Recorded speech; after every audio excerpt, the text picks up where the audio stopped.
পর্যন্ত দেখা হয় না। আমি প্রিন্সটা প্রথমে দেখতে চেয়েছিলাম, বাট প্রিন্সের আমি টিকিট পাই নাই। সো রাক্ষস পেয়েছি, দুইটাই আমার চয়েস লিস্টে ছিল, প্রিন্স এবং রাক্ষস। সো রাক্ষসের টিকিট পেয়েছি, রাক্ষস দেখতে আসলাম আর কি। প্রশ্ন করেন, এই হিসাবে প্রশ্ন করেন সিনেমা কয়টা দেখছি এইটাই ফার্স্ট আজকে।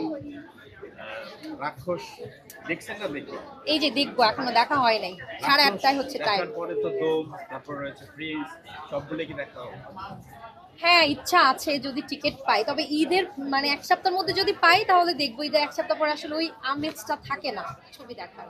তারপরে তো আমরাও যেহেতু আমরা মিডিয়াতে কাজ করি টুকটাক, আমরাও ব্যস্ত হয়ে যাই কাজ নিয়ে।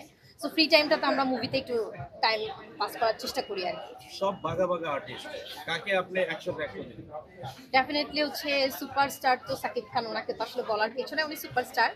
আর নেক্সট আমার প্রায়োরিটি লিস্টে হচ্ছে 100 হচ্ছে সিয়া। ওর লুক তো পুরো খায়া দে, আসলে খায়া দিয়ে লাগছে। কোনটা আমারটা কোনটা দিই